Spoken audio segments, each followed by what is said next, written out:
Welcome to everyone, how are you? कैसे हैं आप सभी लोग? सभी का है स्वागत अपनी इस क्लास में। और हम लोग लेकर चल रहे हैं अपनी स्टाफ नर्स की क्लास को आगे। चाइल्ड हेल्थ और नर्सिंग टॉपिक को लेकर हम लोग चल रहे हैं आगे। अपने सिलेबस का इंपॉर्टेंट पार्ट है, अपने सिलेबस का जो ये इंपॉर्टेंट सा पार्ट है, इसको लेकर हम लोग चल रहे हैं आगे। ठीक है, और आपको आइडिया है कि हम लोग दो टॉपिक तो पूरी तरह से, और तीसरे टॉपिक को कुछ हद तक हमने देखा था। चौथा टॉपिक हम लोग देख रहे हैं। कैसे हैं आप सभी लोग? पूजा पंडित कह रहे हैं आई एम फाइन। ममता भारती कह रहे हैं राधे राधे सर जी, तो राधे राधे, नमस्ते। कैसे हैं आप सभी लोग? Sonam Chelak, how you? कैसे हैं आप? And Ruby ji sir, and Jay Johar ji sir, तो नमस्ते जय जौहर। खंबागड़ी गुरुजी, तो नमस्ते खंबागड़ी आपको भी। आइए चलते हैं, क्लास को बढ़ाते हैं आगे। How you? कैसे हैं आप सभी लोग? Brajesh Kumari ji, okay fine. And Ruchi Yadav, good evening. Swati Devi, Pankaj Pal, Poonam Sharma, Karishma Yadav ji, and Gaurav Kumar, Varsha Patel, Archana Pal, Chiman Jurasiya, Kalpana, Rashmi, Maya, Santosh, Katha, and Ranju, Vanita, Arun, सभी लोगों का है स्वागत। वेलकम, सभी का स्वागत। राम राम, नमस्ते सभी को। और चलिए चलते हैं, चाइल्ड हेल्थ एंड नर्सिंग की क्लास को करते हैं कंटिन्यू। पहला प्रश्न आज का, चलिए देखते हैं पहले प्रश्न को और तेजी से आंसर कीजिए। देयर इज 50 क्वेश्चंस, 50 इंपॉर्टेंट प्रश्न आप लोगों के लिए हैं, और ये आपकी प्रैक्टिस को करेंगे बूस्ट। और आपके 18 तारीख के एग्जाम को, 18 जनवरी से जो शुरू हो रहा है आपका एग्जाम, इसमें आपको सफलता दिलाने में, इसका सफलता आपकी सक्सेस के लिए इंपॉर्टेंट है। ठीक है, तो आपकी सक्सेस में इस जैसे प्रश्नों का बड़ा योगदान होगा। कैसे हैं आप सभी लोग? जल्दी से बताएंगे। ठीक है,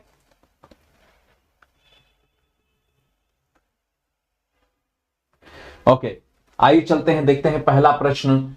और देखें, शिशु को मां के दूध से साधारण भोजन पर लाना क्या कहलाता है? क्या ट्रेल फीडिंग कहलाता है, वीनिंग, स्थानापन्न, या प्रतिस्थापन फीडिंग? जल्दी से बताएंगे पहले प्रश्न का आंसर क्या हो जाएगा।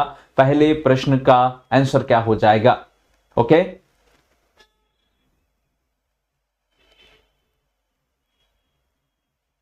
Thank you.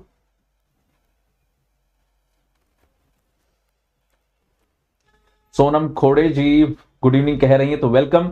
और अपना काम आप लोग क्या करेंगे, जो आप लोगों का काम है शेयर करने का और लाइक करने का, इन दोनों काम को आपको, उसके लिए तो मुझे कुछ बताना होता ही नहीं है, आपको करते रहना है, क्योंकि आपको पता है आपको क्या करना है। ओके, एंड महेश्वरी वर्मा जी है आपका वेलकम। जल्दी से बताइए पहले प्रश्न का आंसर। और देखेंगे तो वीनिंग हम लोग बोलते हैं दूध से बच्चे को भोजन पे लाना, हम लोग क्या बोलते हैं? इसे वीनिंग बोलते हैं। Option B is right. Okay, तो वीनिंग के माध्यम से हम क्या होता है, इस प्रक्रिया को हम क्या कहते हैं? कहते हैं दूध से साधारण, जब दूध से साधारण भोजन पर बच्चे को हम लाते हैं, ये वीनिंग कहलाता है। सेकंड क्वेश्चन पे आए।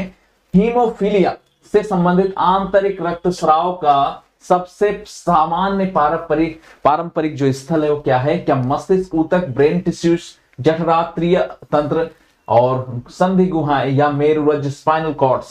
जल्दी से बताएंगे। हेमोफीलिया से संबंधित जो आंतरिक रक्तस्राव का सबसे सामान्य पारंपरिक स्थल है वो क्या है? बताएंगे सारे लोग। ओके, एंड कविता आपका स्वागत है। ओके, हम सब कर दिए हैं सर। ठीक है, लाइक और शेयर आपने कर दिया है। और जय देवी, तो नमस्ते, वेलकम। एंड श्रद्धा शुक्ला जी, पायलागू गुरु जी, हमेशा खुश रहो आप। संजू कुमारी और साधना सोनी, वेलकम। और देखेंगे हम लोग दूसरे प्रश्न का आंसर, और दूसरे प्रश्न का घसीटा राम जी ने एकदम बढ़िया आंसर किया है, सही आंसर किया है। और घसीटा राम जी प्लीज अपना नाम जो है, अपना नाम क्लियर करें। ठीक है, और देखें संधि गुहाएं यानी जॉइंट कैविटीज जो हैं वो क्या हैं? वो हो जाएंगे हीमोफीलिया संबंधित। जो आंतरिक रक्तस्राव जो होता है वो ज्वाइंट कैविटीज में होता है। Okay, and next question 3 number question देखेंगे। तो पाइलोरिक संकीर्णता वाले शिशु में कौन सा चिन्ह या लक्षण पाया जाता है? किसमें? तो पाइलोरिक संकीर्णता वाले शिशु में कौन सा लक्षण पाया जाता है, चिन्ह पाया जाता है? क्या? पित्त की उल्टी यानी वोमिटिंग ऑफ द बाइल, सुस्ती, या फिर दस्त, डायरिया, या प्रक्षेपित उल्टी, दैट मींस प्रोजेक्टाइल वोमिटिंग। क्या हो जाएगा? तीसरे नंबर प्रश्न का आंसर बताएंगे सारे लोग। श्रद्धा शुक्ला, ऐसे नहीं, इट इज नॉट गुड तरीका, अच्छा तरीका नहीं है।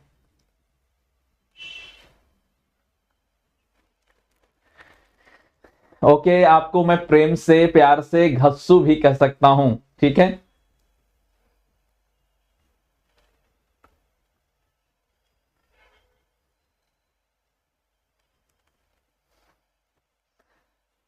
तो शीलू श्रीवास्तव जी आपका स्वागत है। और देखें, जल्दी से कीजिए वीडियो को, जल्दी से कीजिए वीडियो को शेयर, जल्दी से कीजिए वीडियो को शेयर। हम चलेंगे तीसरे प्रश्न पे, आंसर देखेंगे, डी इज राइट। तो प्रक्षेपित उल्टी इसे हम बोलेंगे, यानी प्रोजेक्टाइल वॉमिटिंग बोलेंगे। पाइलोरिक संकीर्णता वाले शिशु में कौन सा चिन्ह होता है? तो वो प्रोजेक्टाइल तरीके की वॉमिटिंग करता है। ओके, नेक्स्ट चलेंगे 4th नंबर क्वेश्चन। देखें, फोटोथेरेपी के दौरान कौन सी सावधानी हमको रखना होगा? क्या बच्चे को कपड़े पहनाकर रखना होगा? बच्चे में एक दिन में एक बार शिशु का तापमान चेक करना होगा, कभी कभी शिशु की स्थिति बदलते रहना होगा, और शिशु की आंखों को ढक कर रखें। कौन से हमको जो है सावधानी बरतनी होगी जब हम फोटोथेरेपी करेंगे तब।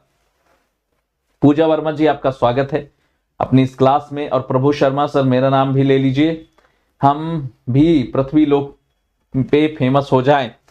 तो प्रभु शर्मा, जब आप प्रभु ही हैं तो आपका नाम लेने और न लेने से क्या फर्क पड़ता है? जो प्रभु है, जो जगदीश है, जो ईश्वर है, उसका नाम लेने न लेने से क्या फर्क पड़ता है? और विकास कह रहे हैं मेरा नाम ले लीजिए, तो सभी का नाम ले लिए। अब मैं पैसे आप लोगों पे लगवाऊंगा, अगर कोई नाम लेने के लिए बोलेगा तो उससे पैसे पे करवाएंगे पहले, क्योंकि नाम ले लेके आप लोगों को बनाते हैं फेमस, और आप लोग क्या है बिना कुछ दिए जो है आप लोग फेमस हो रहे हैं।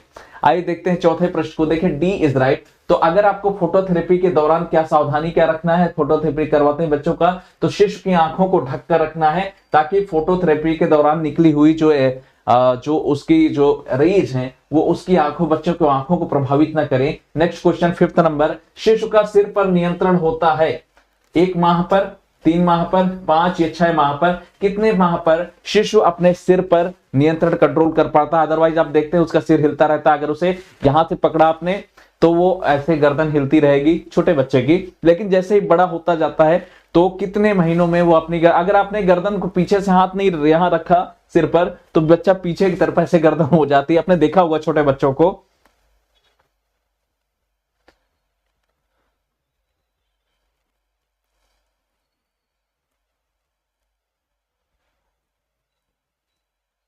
ओके, चलिए चलते हैं 5th नंबर क्वेश्चन पे। तो बी इज राइट। 3 माह में बच्चा जो है थोड़ा सा कंट्रोल पाने लगता है। ओके, 3 माह में बच्चा जो है क्या करता है? थोड़ा सा सिर को कंट्रोल करने की कोशिश करता है। ओके, नेक्स्ट आइए चलते हैं आगे। क्वेश्चन नंबर 5th का हम लोग देखेंगे आंसर क्या था? B is right. नेक्स्ट चलेंगे 6 नंबर क्वेश्चन। देखिए, कम वजन वाले शिशु को इस प्रकार से परिभाषित किया जाता है। कम जन्म पर वजन 1500 ग्राम से कम, या जन्म पर वजन 2000 ग्राम से कम, या जन्म पर वजन 250 ग्राम से कम, या फिर यानी 2500 ग्राम से कम, या फिर जन्म के वजन का पर वजन 1000 ग्राम से कम। देखो, 1500 ग्राम की बात हम करेंगे तो 1.5 किलो हो जाएगा, 1.5 केजी। 2000 का मतलब 2 केजी, 2.5 मतलब 2.5 केजी, और 1000 मतलब 1 केजी। तो बताएं कि कम वजन वाले शिशु हम इसमें से किस प्रकार से परिभाषित कर सकते हैं? 6 नंबर क्वेश्चन का आंसर बताएंगे। कम वजन वाले शिशु को इस प्रकार परिभाषित किया जा सकता है, और देखेंगे ऑप्शन सी इज राइट। जन्म पर वजन अगर 2500 ग्राम से कम है, 2500 ग्राम से कम है, तो इसे हम कम वजन वाला शिशु मानेंगे। ओके, नेक्स्ट आइए चलते हैं 7th नंबर क्वेश्चन पे देखें, जन्म से पूर्व कौन सी संरचना हृदय के दाएं व बाएं आलिंद, आप लोग जानते हैं हृदय हमारा आलिंद और नीलम बटा होता है, तो जन्म के समय कौन सी संरचना हृदय के दाएं व बाएं आलिंद को जोड़ती है? जन्म के से पूर्व कौन सी संरचना जोड़ती है? क्या एम्बिलिकल वेन जोड़ती है, या फोरामेन वोवेल, डक्टस आर्टीरियोसस, या फिर डक्टस विनोसस? कौन सी संरचना है तो दोनों को जोड़ने का काम करती है? बताइए जल्दी से। क्वेश्चन नंबर 7, जल्दी से बताइए क्या हो जाएगा क्वेश्चन नंबर 7 का आंसर।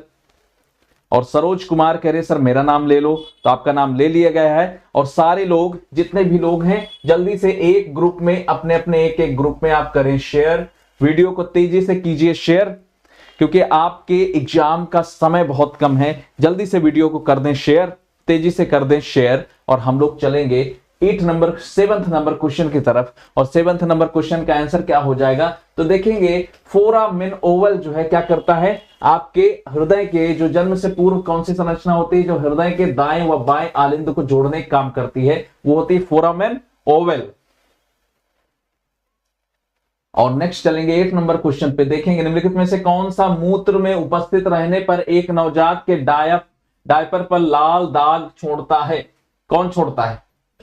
क्या श्लेष्मा म्यूकस, यूरिक अम्ल कण, या फिर बिलोरुबिन, या अतिरिक्त आयरन? ये आपको बताना है कौन छोड़ता है 8 नंबर क्वेश्चन। और आपको 8 नंबर क्वेश्चन का आंसर बताना है जल्दी से, क्या कौन है जो है मूत्र में उपस्थित होता है जिसके कारण क्या है डायपर पर क्या हो जाता है, लाल दाग आता है? जल्दी से बताएंगे। और मिराज अंसारी कह रहे हैं सर मेरा भी नाम ले लीजिए प्लीज, तो आपका नाम ले लिया गया है। और कविता कह रही हैं कि नाम लेने से क्या होता है?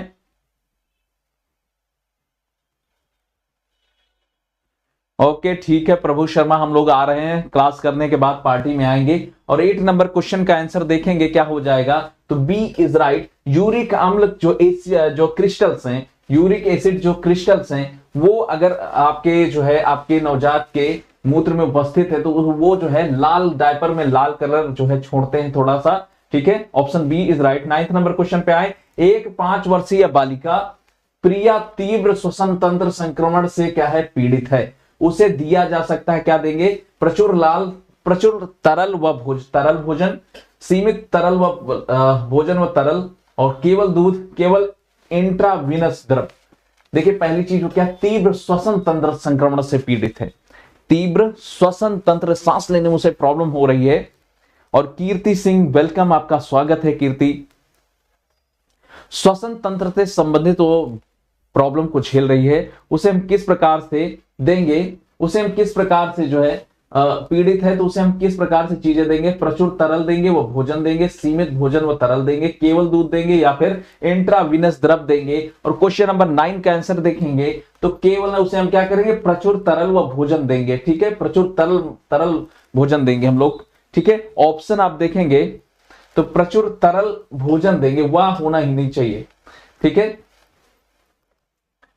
तो ऑप्शन ए इज राइट। और 10th नंबर क्वेश्चन पे आइए देखते हैं। देखिए नर्स के लिए बच्चे की सामान्य वृद्धि व विकास का ज्ञान आवश्यक है। नर्स जो है उसके लिए बच्चे के सामान्य वृद्धि और विकास का ज्ञान आवश्यक है। क्यों आवश्यक है? क्योंकि यह बीमार बच्चे को समझने के लिए बुनियादी है। अधिकांश नर्सों के बच्चे होते हैं, अधिकांश बच्चे बीमार नहीं होते। यह अच्छा पिता या अच्छी माता बनने में नर्स की सहायता करता है। देखिए जल्दी से बताइए क्या हो जाएगा क्वेश्चन नंबर 10th का आंसर। और 10th नंबर क्वेश्चन का आंसर देखेंगे क्या हो जाएगा हमारे पास आंसर, और देखेंगे ये क्या हो जाएगा आंसर। तो देखिए यह बीमार बच्चे को समझने के लिए बुनियादी लक्षण होता है, बुनियादी तरीका होता है। Option A is right. Next चलेंगे 11 नंबर क्वेश्चन पे। तो बच्चों की देखभाल करते समय दुर्घटना से बचाव के लिए नर्स को याद रखना चाहिए, क्या याद रखना होगा? पालने की साइड रेल को ऊपर रखना, बच्चे को हमेशा पालने में रखना, दरवाजे का गेट बंद करके रखना, या फिर कमरे को साफ सुथरा, वातावरण को सुरक्षित रखना। बच्चे को देखभाल करते समय दुर्घटना से बचाव के लिए नर्स को याद रखना चाहिए, क्या याद रखना चाहिए? तो क्वेश्चन नंबर है 11th और आंसर हो जाएगा कि कमरे को साफ सुथरा और वातावरण वहां का एकदम सुरक्षित तरीके का वातावरण हो, ताकि बच्चे में किसी प्रकार का कोई इंफेक्शन ना हो पाए। Okay, option D is right. Next चलते हैं 12th नंबर क्वेश्चन पे। देखिए बच्चों के साथ खेलते समय एक टोडलर के खेल को किस रूप में वर्णित किया जा सकता है? टोडलर मतलब होता है जो बच्चा अभी हाल फिलहाल में ही चलना शुरू किया है, उसे हम लोग क्या बोलते हैं? टोडलर बोलते हैं। तो उसके खेल को किस रूप में वर्णित किया जा सकता है? कि समांतर यानी पैरेलल, प्रतिस्पर्धात्मक कॉम्पिटिटिव, या फिर सहकारी कोऑपरेटिव, या हिस्सेदारी शेयरिंग के रूप में। जल्दी से बताएंगे किस रूप में हम लोग अभी जो टोडलर है उसको जो है हम लोग किस रूप में देखेंगे, जल्दी से बताएंगे। 12th नंबर क्वेश्चन का आंसर क्या हो जाएगा? जल्दी से बताएंगे। क्वेश्चन नंबर हमारे पास है 12th, और 12th नंबर क्वेश्चन का आंसर क्या हो जाएगा?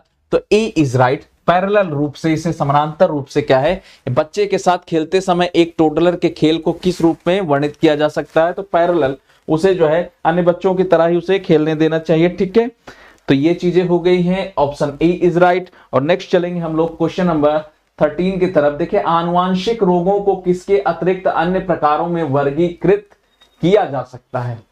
आनुवांशिक जो रोग हैं उसको किसके अतिरिक्त अन्य प्रकारों में वर्गीकृत किया जा सकता है? गुणसूत्रीय असमानताओं के रूप में, आनुवंशिक असमानताओं के रूप में, एकल कारकीय बीमारियों के रूप में, या बहुकारकीय बीमारियों के रूप में। जल्दी से बताएंगे। ठीक है, जल्दी से बताएंगे। क्वेश्चन नंबर हमारे पास 13 है, उसका आंसर क्या हो जाएगा? और एक बार सारे लोग वीडियो को करेंगे लाइक। क्यों लाइक करेंगे? क्योंकि कल जब आपने क्वेश्चन, मैंने आपकी क्लास एंड की थी, तब हमारे पास करीब करीब 470 लोगों ने वीडियो को देखा था, और लाइक कितना था? 157 लाइक मात्र था। तो ये बाकी के बच्चे कहां गए जिन्होंने लाइक नहीं किया? तो देखेंगे 13 नंबर क्वेश्चन का आंसर क्या हो जाएगा? तो बी इज राइट, आनुवांशिक असमानताएं। तो देखिए, आनुवांशिक रोगों को किसके अतिरिक्त अन्य प्रकारों के वर्गीकृत किया जा सकता है? तो आनुवांशिक असमानताओं के अतिरिक्त सभी में वर्गीकृत किया जा सकता है। नेक्स्ट देखेंगे 14 नंबर क्वेश्चन। देखिए, G6PD अल्पता को निम्नलिखित में समूह में वर्गीकृत किया जा सकता है। Autosomal dominant, x linked dominant, autosomal recessive, या एक्स लिंक्ड रिसेसिव में। जल्दी से करेंगे, इस प्रश्न का आंसर क्या हो जाएगा? क्वेश्चन नंबर हमारे पास है कौन सा? क्वेश्चन नंबर हमारे पास है 14th, और 14th नंबर क्वेश्चन का आंसर हो जाएगा, बताएंगे सारे लोग जल्दी से बताएंगे सारे लोग क्या हो जाएगा आंसर?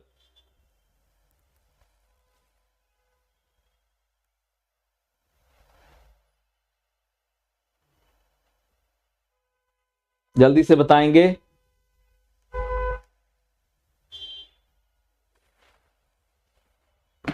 और देखेंगे आंसर क्या हो जाएगा 14th नंबर क्वेश्चन। तो डी इज राइट। क्या हो जाएगा? D is right, x linked recessive.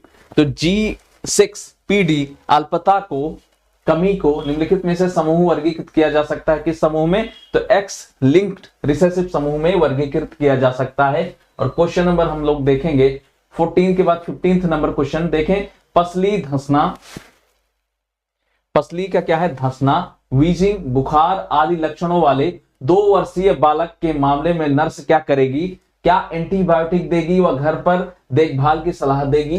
दूसरा, आकलन करेगी व एंटीबायोटिक देगी? तीसरा, बुखार का उपचार देगी व घर पर देखभाल की सलाह देगी? या फिर बुखार व वीजिंग का उपचार करेगी और एंटीबायोटिक देगी व रेफर करेगी? क्वेश्चन नंबर 15 का आंसर बताएंगे सारे लोग, क्या हो जाएगा?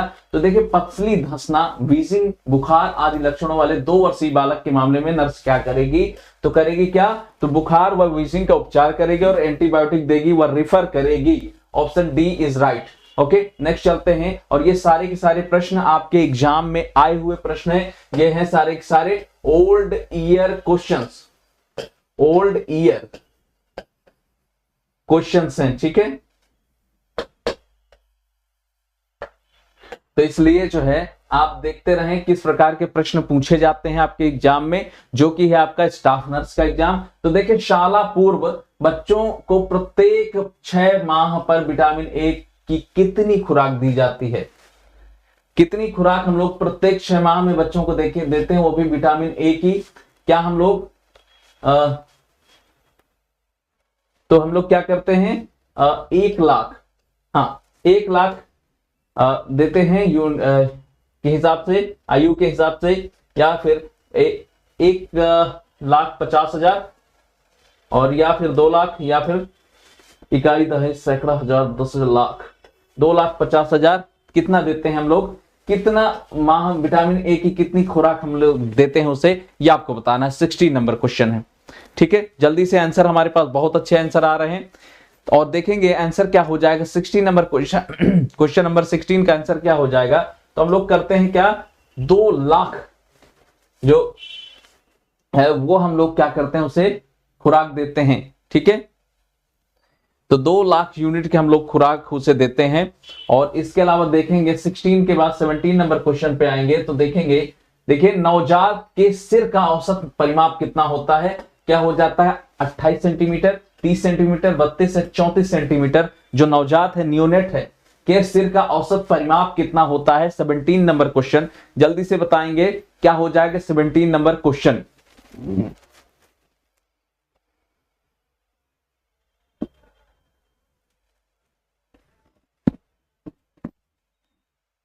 और प्रभु शर्मा के नाम से हमारे साथ है कौन, ये भी बता दें, बताएंगे जरा। और देखेंगे हम लोग क्वेश्चन नंबर 17 का आंसर देखेंगे तो डी इज राइट। 34 सेंटीमीटर का परिमाप होता है बच्चे के सिर का, जो परिमाप होता है नवजात के वो 34 सेंटीमीटर। ओके, नेक्स्ट आइए चलते हैं 17 के बाद 18 नंबर क्वेश्चन। नवजात की सामान्य नाड़ी दर कितनी होती है आपको बताना है। 140 प्रति मिनट, 130 प्रति मिनट, 120 या फिर 110 प्रति मिनट। और देखिए जल्दी से बताइए 18 नंबर क्वेश्चन। और आपको पता है कि 140 प्रति मिनट इसका आंसर होता है। Option A is right. एक नवजात जो है उसके जो नाड़ी का जो सामान्य नाड़ी दर कितनी होती है, वो होती है 140 प्रति minute. Option A is right. और चलेंगे हम लोग नेक्स्ट क्वेश्चन 19 नंबर क्वेश्चन पे देखें तो भारत सरकार की गाइडलाइन के अनुसार कंगारू मदर केयर के लिए अनुशंसित संक्षिप्त और लंबी अवधि कितनी है। 2 घंटे व 5 से 8 घंटे, 3 घंटे, मतलब सबसे कम और सबसे अधिक का जो टाइम पीरियड है वो कितना हो सकता है। 3 घंटे व 10 से 12 घंटे, 4 घंटे व 5 से 8 घंटे, या 5 घंटे व 10 से 12 घंटे। Kangaroo care, kangaroo mother care के लिए अनुशंसित संक्षिप्त यानी सबसे छोटी और सबसे लंबी अवधि कितनी हो सकती है, मैक्सिमम और minimum. Question number 19 number question का आंसर करेंगे सारे लोग, तेजी से बताएंगे। 19 नंबर क्वेश्चन, तो आइए देखते हैं 19 नंबर क्वेश्चन का आंसर क्या हो जाएगा। B is right. तो 3 घंटे व मिनिमम 3 घंटे और मैक्सिमम 10 से 12 घंटे। मदर, कौन सा मदर केयर, तो कंगारू मदर केयर, ठीक है। आगे चलते हैं हम लोग 20 नंबर क्वेश्चन। किसके अतिरिक्त अन्य सभी स्थानों पर एक बच्चे में साइनोसिस देखा जा सकता है। किसके अतिरिक्त अन्य सभी स्थानों पर देखा जा सकता है। श्वेत पटल, स्क्लेरा, जीवा, नक्षस्य यानी नेल बिट्स, या होंठ लिप्स। बताएंगे किसके अतिरिक्त सभी स्थानों पर क्या हम देख सकते हैं, साइनोसिस देखा जा सकता है, ठीक है। क्वेश्चन नंबर हमारे पास 20 है और 20 नंबर क्वेश्चन का आंसर करेंगे सारे लोग। क्वेश्चन नंबर 20 का आंसर करेंगे सारे लोग। और 20 नंबर क्वेश्चन का आंसर की तरफ हम लोग जब चलेंगे तो देखेंगे क्या हो जाएगा। तो ये इसके जो श्वेत पटल है, स्क्लेरा है, श्वेत पटल, यहां पर नहीं देखा जाएगा साइनोसिस। अदरवाइज जो आपकी उसकी जिह्वा है या नेल बेड्स हैं यहां पर, या होंठ है यहां पर देखा जाएगा, ठीक है। तो ए इज राइट। नेक्स्ट चलेंगे 21 नंबर क्वेश्चन पे देखेंगे वेल बेबी क्लिनिक में किसके अतिरिक्त सभी सूचनाएं प्राप्त की जाती हैं। पढ़ाई लिखाई, स्तनपान, निद्रा का तरीका या वृद्धि व विकास। जल्दी से बताएंगे वेल बेबी क्लिनिक में, वेल बेबी क्लिनिक में किसके अतिरिक्त सभी सूचनाएं प्राप्त की जाती हैं। कौन सा एक वो सूचना है जो प्राप्त नहीं की जाती है। ओके, और बीना आपका स्वागत है क्लास में, कैसी हैं?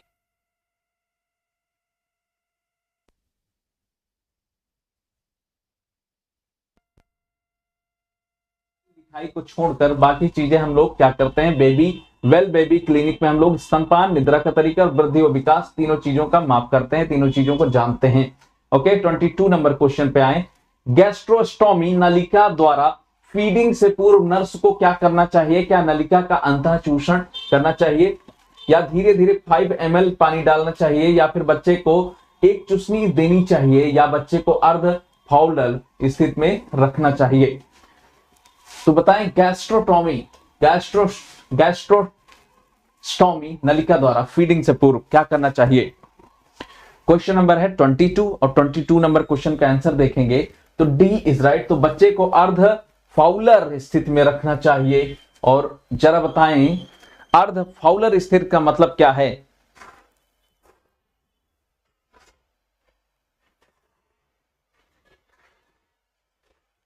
खुश रहो, बहुत खुश रहो हमेशा। और देखेंगे नेक्स्ट क्वेश्चन, देखें 23 नंबर क्वेश्चन देखिए, किसके अतिरिक्त सभी गंभीर दस्त से पीड़ित बच्चे की नर्सिंग देखभाल की आवश्यकताएं हैं। तो किसके अतिरिक्त सभी जो हैं वो दस्त से पीड़ित बच्चे की नर्सिंग देखभाल की आवश्यकताएं हैं। मुख आंत्रेतर मार्ग द्वारा तरल देना या प्रतिदिन वजन लेना, खोई हुई ऊर्जा को प्रतिस्थापित करना या सामान्य शारीरिक तापमान बनाए रखना। किसके अतिरिक्त कहा जा रहा है, किसके अतिरिक्त सभी गंभीर दस्त डायरिया से पीड़ित बच्चे की नर्सिंग देखभाल की आवश्यकताएं हैं। क्वेश्चन नंबर 23 नंबर क्वेश्चन का आंसर करेंगे सारे लोग। क्या हो जाएगा 23 का आंसर। मैं साइड हूं, जल्दी से करेंगे सारे लोग आंसर।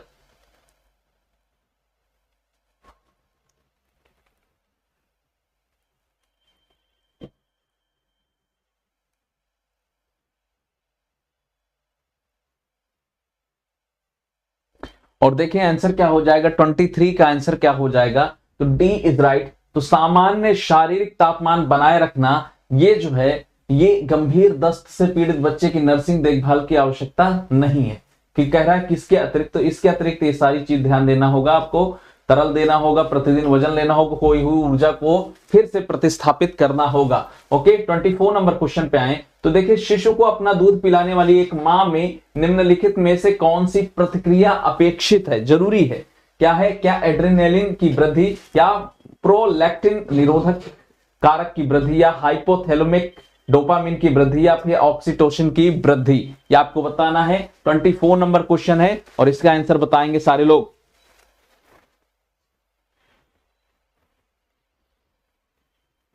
बहुत अच्छे प्रभु शर्मा, बहुत अच्छे। मंजिल तो मिलेगी भटक के ही सही, मंजिल तो मिलेगी भटक के ही सही, गुमराह तो वो हैं जो घर से निकले ही नहीं। वाह, बहुत अच्छे, बहुत अच्छे, शाबाश। और देखेंगे, चलेंगे 24 नंबर क्वेश्चन के आंसर की तरफ। तो देखेंगे तो ऑक्सीटोसिन की वृद्धि जो है वो जो है क्या होगा। तो शिशु को अपना दूध पिलाने वाली मां में निम्नलिखित में से कौन सी प्रतिक्रिया अपेक्षित है, जरूरी है। तो वो है ऑक्सीटोसिन की वृद्धि, और इसके माध्यम से ही तो दूध का स्रावण होता है। Option D is right.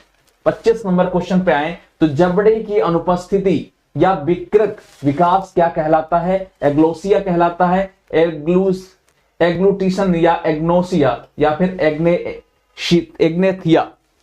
आपको बताना है जबड़े की अनुपस्थिति या विकृति क्या कहलाती है। जो आपके जबड़े हैं उसकी अनुपस्थिति है, या तो है ही नहीं वो, या फिर वो विकृत है, सही नहीं है। हमेशा खुश रहें आप।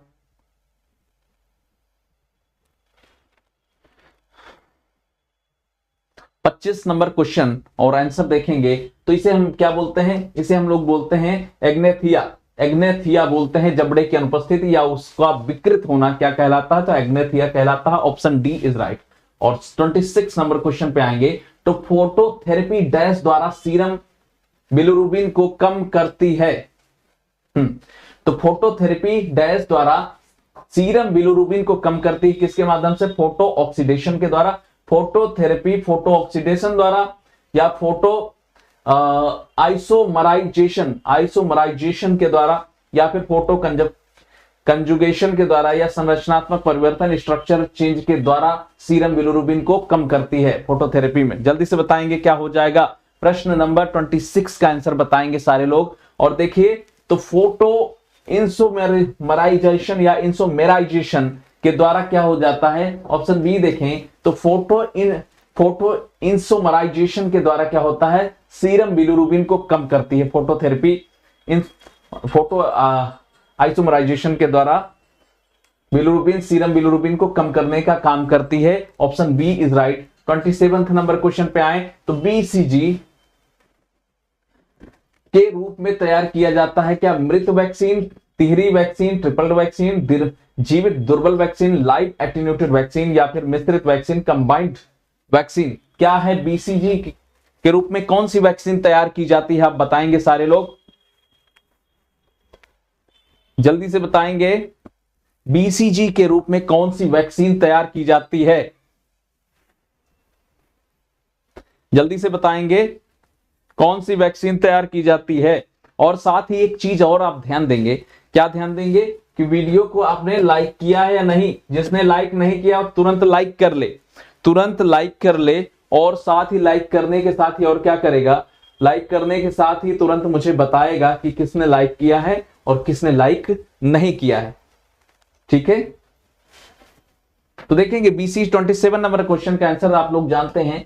तो ये क्या हो जाता है? लाइव एटेन्यूटेड वैक्सीन होती है। ये लाइव एटेन्यूटेड वैक्सीन होती है। बीसीजी जो होती है वो जीवित दुर्बल वैक्सीन होती है, यानी दुर्बल जो जीवाणु होते हैं उससे बनाई जाती है, जीवित दुर्बल जीवाणु से।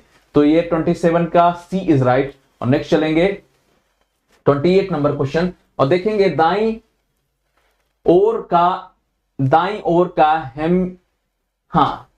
हेमिप्लीजिया व अफेसिया किसकी संबद्धता को इंगित करता है? किस चीज की संबद्धता उससे जुड़ी होती है? क्या LMCA वर्टिबल धमनी, ब्रेन स्टेम धमनी या RMCA? जल्दी से बताएंगे। क्वेश्चन नंबर 28 नंबर क्वेश्चन का आंसर बताइए।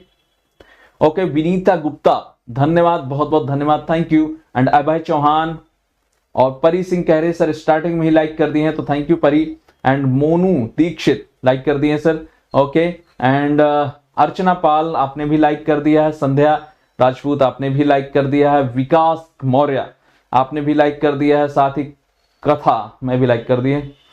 ओके ठीक है, आइए चलते हैं नेक्स्ट 28 नंबर क्वेश्चन पे और देखेंगे 28 का आंसर क्या हो जाएगा। आंसर हो जाएगा LMCA। तो देखिए दाईं ओर का हेमियोप्लेजिया और अफेशिया किसकी संबद्धता को इंगित करता है? तो LMCA की संबद्धता को इंगित करता है। ओके, किसकी?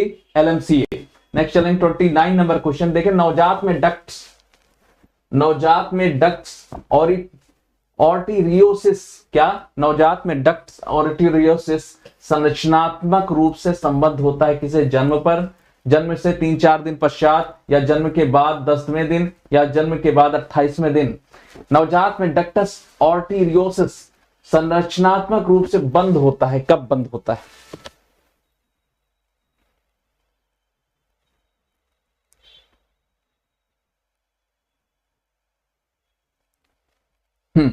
तो 29 नंबर क्वेश्चन पर चलेंगे और देखेंगे 29 नंबर क्वेश्चन का आंसर क्या हो जाएगा। सी इज राइट। तो जन्म के 10वें दिन क्या हो जाता है? डक्टस आर्टिरियोसिस जो है, आर्टिरियोसिस वो क्या है? वो संरचनात्मक रूप से क्या हो जाता है? क्लोज हो जाता है, बंद हो जाता है। 30 नंबर क्वेश्चन पे है। तो मानव व गाय के दूध में उल्लेखनीय अंतर निम्नलिखित में से है, क्या है? प्रोटीन व वसा का, प्रोटीन व शर्करा का, प्रोटीन व लैक्टोज का, या खनिज लवण का।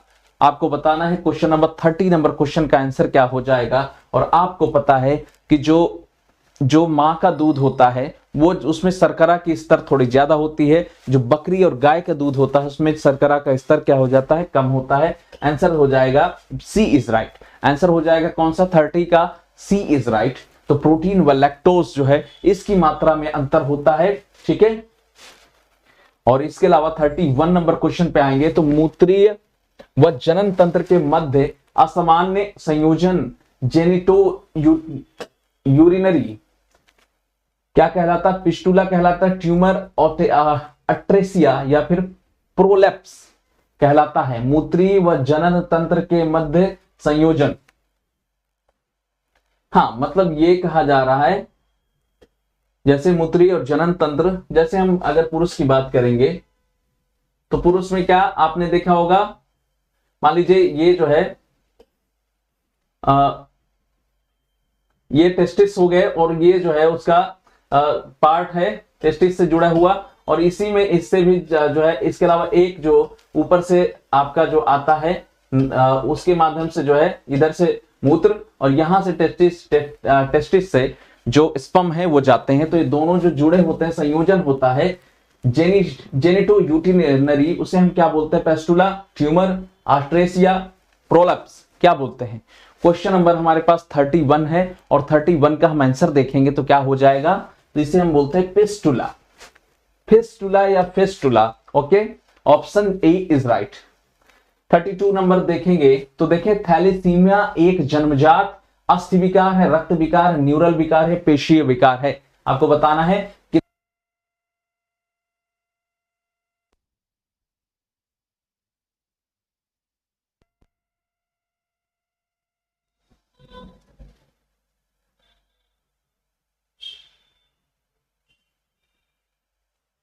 और आगे चलेंगे नेक्स्ट 32 नंबर क्वेश्चन, और 32 नंबर क्वेश्चन की तरफ देखेंगे तो क्या हो जाएगा आंसर। ये एक थैलेसीमिया क्या है, थैलेसीमिया क्या है, एक रक्त विकार है। ओके, क्या है थैलेसीमिया, एक रक्त विकार है। 32 नंबर क्वेश्चन का option B is right.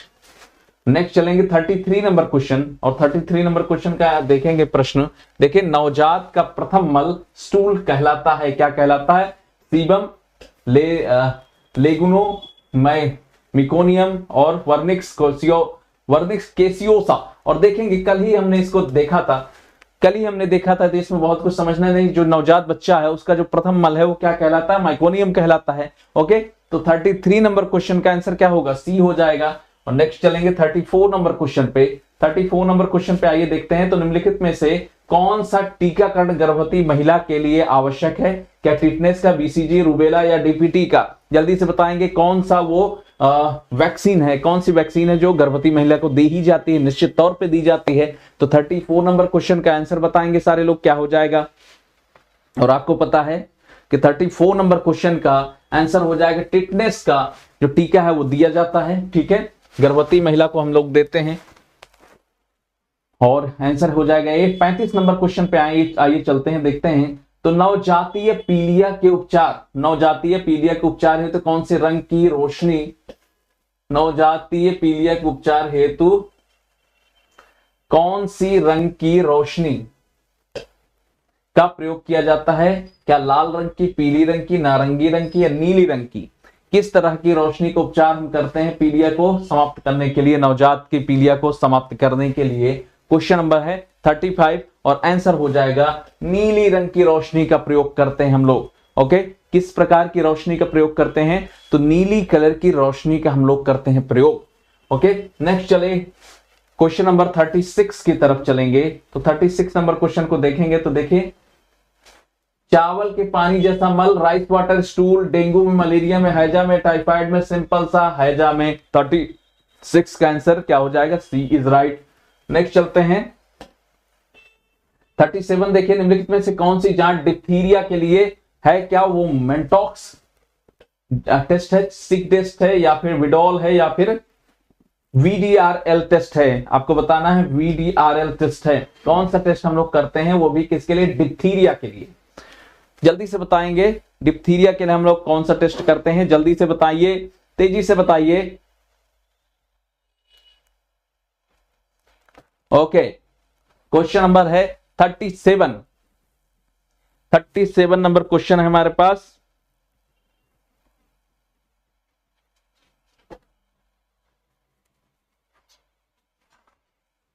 Thirty seven number question और आंसर हो जाएगा। तो हम लोग क्या करते हैं, सिक टेस्ट करते हैं। Option B is right. Diphtheria के लिए हम लोग कौन सा टेस्ट करते हैं, बताइए जरा सा, सिक टेस्ट। गुड, तो डिप्थीरिया के लिए हम लोग उसकी जांच के लिए हम लोग करते हैं सिक टेस्ट। और नेक्स्ट चलेंगे 38 नंबर क्वेश्चन और देखेंगे निम्नलिखित में से, ध्यान दीजिए, एक शिशु का वजन जन्म के समय वजन का दुगुना किस आयु पर हो जाता है। यानी जो बच्चा जब जन्म लेता है तब जो वजन होता है उसका वो दुगुना किस उम्र पे होगा, 6 माह में, 1 वर्ष में, 2 वर्ष में या 3 वर्ष में, कितने समय। कल हमने देखा था लंबाई के मामले में, आज हम उसका क्या करेंगे, वेट देखेंगे, वजन देखेंगे, कितने समय में दुगुना, 3 गुना, 4 गुना होता है। जल्दी से बताएंगे। और अलका साक्य, आपका स्वागत है। अलका, हमारी क्लास 9 PM से शुरू हो जाती है, 9 PM से 9 बजे से हमारी क्लास शुरू होती है और 40 मिनट करीब करीब हमारी क्लास हो चुकी है। अलका, आपका आगमन तब हुआ है, तो आप कल से क्या कोशिश करेंगे, जल्दी आएंगे। ओके, तो आइए चलते हैं हम लोग क्वेश्चन नंबर 38 देखते हैं। 38 नंबर क्वेश्चन का आंसर क्या हो जाएगा, तो 6 माह में बच्चे का वजन दुगना होता है। 6 माह में बच्चे का वजन दुगना होता है। और आगे चलेंगे हम लोग 39 नंबर क्वेश्चन पे। देखिए MMR, मम्स मम्स, रुबेला और मीजल्स। टीकाकरण निम्नलिखित के विरुद्ध सुरक्षा प्रदान करता है किसके? Measles, mumps, rubella, measles, mumps, rabies, measles, malaria और रेबीज। और देखिए आंसर हो जाएगा ए, सिंपल सा, मीजल्स, मम्स और रुबेला। मीजल्स, मम्स और रुबेला, ठीक है, answer A is right. Next question देखिए, ऐसे प्रश्न आपके सारे ये पुराने ओल्ड ईयर क्वेश्चंस हैं, और ओल्ड ईयर क्वेश्चन से आपको अनुमान हो गया होगा कि हम आपको प्रश्न कैसे मिलते हैं। जैसे एक साल में 3 गुना। एंड देखें, वेल्म ट्यूमर निम्नलिखित में से किसको प्रभावित करता है? क्या यकृत को, वृक्क यानी किडनी को, गर्भाशय को या त्वचा को, स्किन को? वेल्म ट्यूमर किसको प्रभावित करता है? क्वेश्चन नंबर है 40। जल्दी से बताएंगे क्या हो जाएगा 40 नंबर क्वेश्चन का आंसर, तेजी से बताएंगे। वेल्म ट्यूमर किसको प्रभावित करता है? क्वेश्चन नंबर हमारे पास है 40, और आंसर देखेंगे तो हो जाएगा किसको? वृक्क, दैट मींस किडनी को प्रभावित करता है, किडनी को प्रभावित करता है, वृक्क को। नेक्स्ट आइए चलते हैं 41 नंबर क्वेश्चन। देखिए, सामान्यतः एक शिशु का वजन 1 वर्ष की आयु पर जन्म के समय वजन बढ़कर हो जाता है कितना? 1.5 गुना, 2 गुना, 3 गुना या 4 गुना? अभी जस्ट बताया गया कितना हो जाएगा। 41 नंबर क्वेश्चन है, क्या हो जाएगा? हो जाएगा 3 गुना। तो जन्म जब होता है उसके बाद 1 वर्ष बाद जो है कितना कितना जो है हो जाता है वजन बढ़ के, तो 3 गुना हो जाता है। कितना हो जाता है? 3 गुना हो जाता है। 41 नंबर क्वेश्चन का आंसर क्या हो जाएगा? सी इज राइट। और नेक्स्ट चलेंगे 42 नंबर क्वेश्चन पे, देखेंगे औसत 5 वर्ष का बच्चा किसमें या असमर्थ या अक्षम होगा? आंख, हाथ आंख समन्वय में, यानी हैंड आई कोऑर्डिनेशन करने में, अमूर्त सोच में, ऑब्स्ट्रैक्ट थॉट में, जूतों के फीते बांधने में और निर्णय लेने में। हम बात कर रहे हैं 5 वर्ष के बच्चे की। 5 वर्ष का बच्चा किस चीज में जो है वो काम नहीं कर पाएगा? कौन सा काम नहीं कर पाएगा? मेकिंग डिसीजंस, जूतों के फीते बांधना, यानी जेइंग ऑफ द सॉक्लेसिस, अमूर्त ऑब्स्ट्रैक्ट थॉट में किस चीज में वो सक्षम नहीं होगा? 42 नंबर क्वेश्चन जल्दी से बताएंगे और देखेंगे 42 नंबर क्वेश्चन का आंसर क्या हो जाएगा। बी इज, वो अमूर्त सोच कैसे सकता है?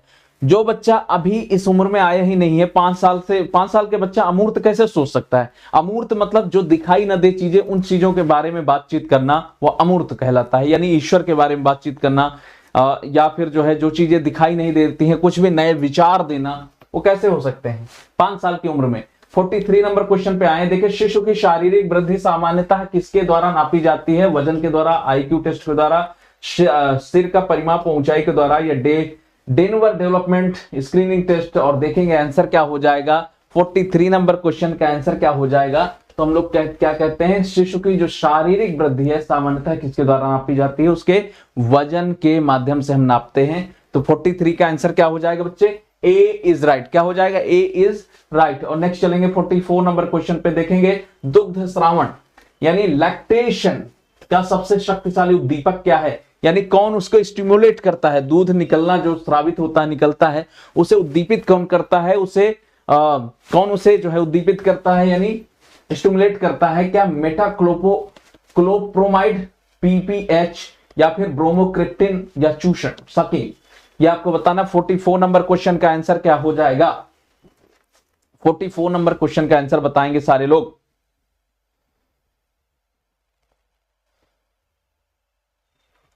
यस, और देखिए आंसर हो जाएगा डी इज राइट।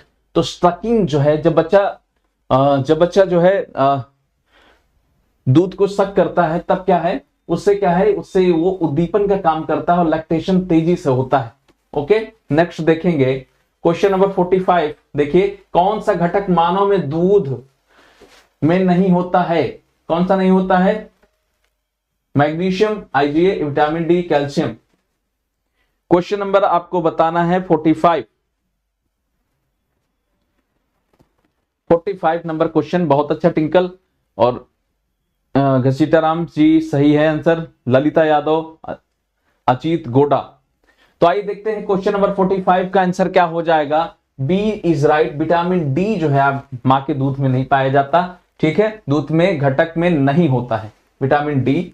और नेक्स्ट हम लोग चलेंगे तो 46 नंबर क्वेश्चन। देखिए अपगार स्कोर कल हमने थोड़ा सा देखा था। अपगार स्कोर 9 का अर्थ है कि बच्चे की स्थिति किस प्रकार, अच्छी है, खराब है, ग्रेसफुल है या फिर बहुत खराब है। क्वेश्चन नंबर 49 और 49 नंबर क्वेश्चन की तरफ हम लोग 46 नंबर क्वेश्चन की तरफ हम लोग चलेंगे तो देखेंगे क्या है। अपगार स्कोर 9 अगर आ रहा है तो उसका मतलब है अच्छी है स्थिति, उसकी बच्चे की स्थिति कैसी है, गुड है, अच्छी। देखिए 47 ग्लासगो कोमा स्केल में कौन सा गलत मानदंड है? क्या 5 मौखिक निर्देश का पालन करना, 4 स्वतः आंख खोलना, 6 जो है आंख खोलना, या 6 नंबर प्रेरक प्रतिक्रिया। क्या इनमें से ग्लासगो कोमा स्केल में कौन सा गलत मानदंड है? इनमें से पांचों चारों में से कौन सा गलत मानदंड है ये आपको बताना है। 47 का आंसर जो हो जाएगा सी हो जाएगा। 6 में आंख खोलना ये नहीं है बल्कि प्रेरक प्रतिक्रियाएं हैं, ये हो जाएगा। ठीक है, नेक्स्ट आइए चलते हैं 47 नंबर क्वेश्चन पे। 48 कौन सा चिन्ह गंभीर निर्जलीकरण का है? आपके शरीर में सबसे, जब आपके शरीर में पानी की कमी हो जाती है तो कौन सा चिन्ह है? धंसा हुआ, फोंटेनेल, त्वचा भराव, या फिर निम्न रक्तचाप या सुस्ती। आपको बताना है कौन सा जो गंभीर निर्जलीकरण का जो है चिन्ह हो जाएगा, ये आपको बताना है। 48 नंबर क्वेश्चन, और 48 नंबर क्वेश्चन का आंसर क्या हो जाएगा जल्दी से बताएंगे 48 का आंसर। और देखें धंसा हुआ फोंटेनेल,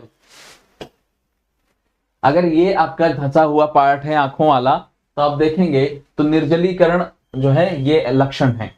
और नेक्स्ट देखेंगे 49 नंबर क्वेश्चन, कौन सा टीका फ्रीजिंग खंड में स्टोर किया जाता है? DPT, TT, measles, BCG. कौन सा टीका है जो फ्रीजिंग खंड में क्या करते हैं हम लोग? स्टोर करते हैं। 49 नंबर क्वेश्चन है, कौन सा हो जाएगा? 49 नंबर क्वेश्चन का आंसर क्या हो जाएगा? 49 नंबर क्वेश्चन का आंसर हो जाएगा मीजल्स के टीके को हम लोग क्या करते हैं तो फ्रीजिंग खंड में हम लोग इसको स्टोर करते हैं। और अंतिम प्रश्न पे आइए चलते हैं 50 नंबर क्वेश्चन पे चलते हैं, क्या हो जाएगा 50 नंबर क्वेश्चन। गर्भस्थ शिशु में हृदय गति जो होती है कितने मिनट प्रति मिनट होती है? हम क्या देख रहे हैं, याद रखें गर्भस्थ शिशु, जो अभी शिशु गर्भ में ही है उसकी हम लोग हार्ट बीट को हम लोग देखेंगे। क्या 100 से लेकर 120 प्रति मिनट, 90 से 100 प्रति मिनट, 120 से लेकर 140 प्रति मिनट, या 110 से लेकर 130 प्रति मिनट? जल्दी से बताएंगे क्या हो जाएगा इस प्रश्न का आंसर, क्या हो जाएगा इस प्रश्न का आंसर? जल्दी से बताएंगे, तेजी से बताएंगे क्या हो जाएगा इस प्रश्न का आंसर।